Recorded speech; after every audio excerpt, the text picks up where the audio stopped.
दिल्ली का लाल किला, जहां बादशाह अकबर की हुकूमत थी, हर रोज रौनक और शाही ठाट बाट से जगमगाता रहता था।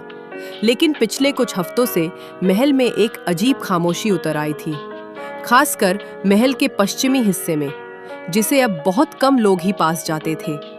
रात के सन्नाटे में वहां से धीमी धीमी कराहने की आवाजें आती। कभी ऐसा लगता मानो कोई रो रहा हो, तो कभी मानो कोई फुसफुसा रहा हो। उस रात महल का सिपाही अब्दुल अपनी ड्यूटी पर था। ठंडी हवा चल रही थी।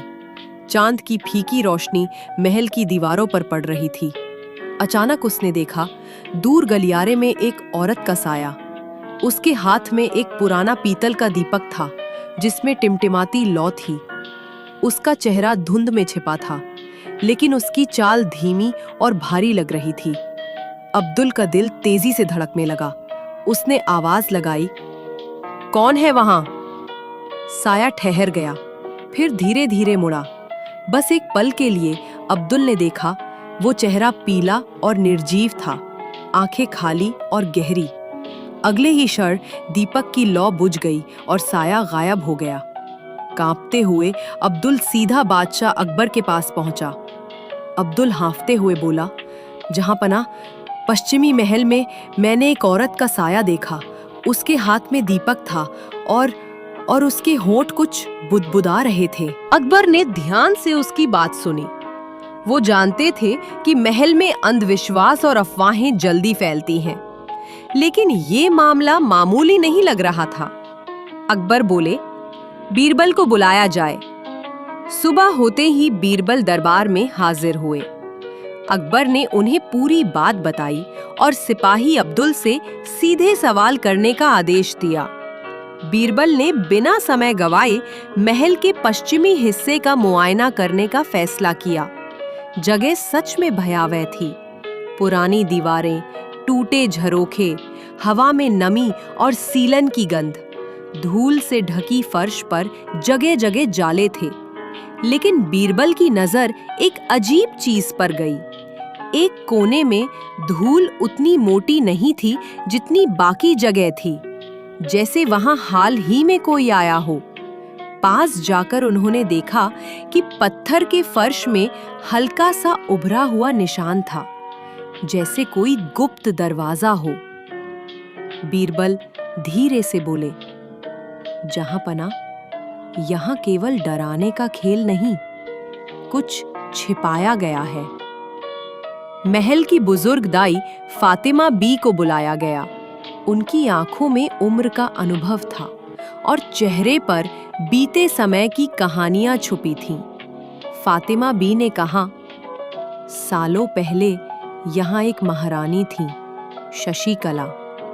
वो सुंदर थीं, लेकिन उससे भी ज्यादा बुद्धिमान। उन्हें कविता, संगीत और राजनीति तीनों में महारत थी। उनके पास एक बहुमूल्य हार था, जिसमें नवरत्न जड़े थे। लोग कहते थे कि वो हार राजघराने का सबसे कीमती खजाना था। फातिमा बी ने आह भरते हुए कहा, लेकिन एक रात वो अचानक गायब हो गईं। किसी ने उन्हें जाते नहीं देखा और उनका हार भी कभी नहीं मिला। बीरबल की आंखों में चमक आ गई।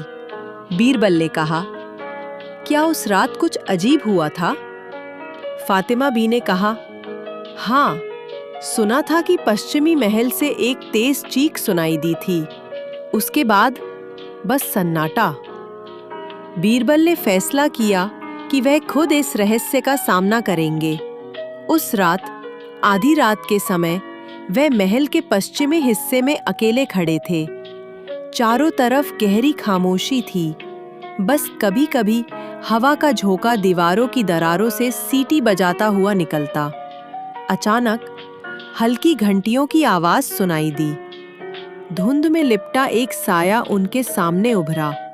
गहनों से सजी एक महिला, पर चेहरा उदासी से भरा हुआ। आत्मा ने धीमे स्वर में कहा, मेरा हार, मुझे मेरा हार चाहिए, तभी मैं मुक्त हो पाऊंगी।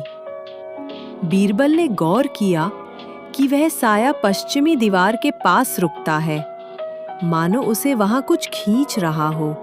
फिर अगले ही पल वह गायब हो जाता है। अगले दिन बीरबल ने महल के पुराने रिकॉर्ड खंगाले। उन्होंने पाया कि महारानी शशिकला के गायब होने के समय महल का खजांची महेश दास ड्यूटी पर था। महेश दास अब एक बेहद अमीर व्यापारी था, लेकिन उसकी दौलत की शुरुआत ठीक उसी समय से हुई थी जब महारानी गायब हुई थी। बीरबल सोचते हुए, यह संयोग हो सकता है या शायद यही राज की चाबी। बीरबल ने महेश दास को दरबार में बुलवाया। बीरबल ने महेश दास से कहा, हमने सुना है कि आपके पास प्राचीन गहनों का अच्छा संग्रह है। कल रात महारानी की आत्मा ने आपको नाम लेकर पुकारा है। महेश दास का चेहरा एक पल के लिए पीला पड़ गया, लेकिन उसने तुरंत खुद को संभाल लिया। महेश दास बोला, मैं तो बस एक व्यापारी हूं बीरबल जी। आत्माओं के खेल में मेरा क्या काम? बीरबल ने मुस्कुरा कर कहा, हाँ शायद, लेकिन कल रात पश्चिमी महल में आपका स्वागत हो सकता है। उस रात बीरबल ने नकली महारानी की पोशाक पहन ली और दीपक लेकर पश्चिमी महल में खड़े हो गए। बाकी पहरेदार अंधेरे में छिप गए। कुछ देर बाद चुपचाप कदमों की आहट आई। महेश दास धीरे धीरे आगे बढ़ा। महेश दास फुसफुसाते हुए बोले, ये लो तुम्हारा हार, बस मुझे छोड़ दो। बीरबल ने हार पकड़ लिया और मशाल जलाई। बीरबल ने कहा, आत्मा नहीं, मैं हूं बीरबल, और अब तुम सच बोलो। महेश दास रोते हुए बीरबल के सामने घुटनों पर गिर पड़ा। महेश दास ने कबूल किया कि उसने महारानी को जहर देकर मार दिया गया था और उनका हार छिपा लिया था। डर फैलाने के लिए वह खुद रात में महारानी की आत्मा बनकर लोगों को डराता था, ताकि कोई उस हिस्से में ना जाए और राज उजागर ना हो। बीरबल ने हार को महल के पूजा स्थल में रखवाया।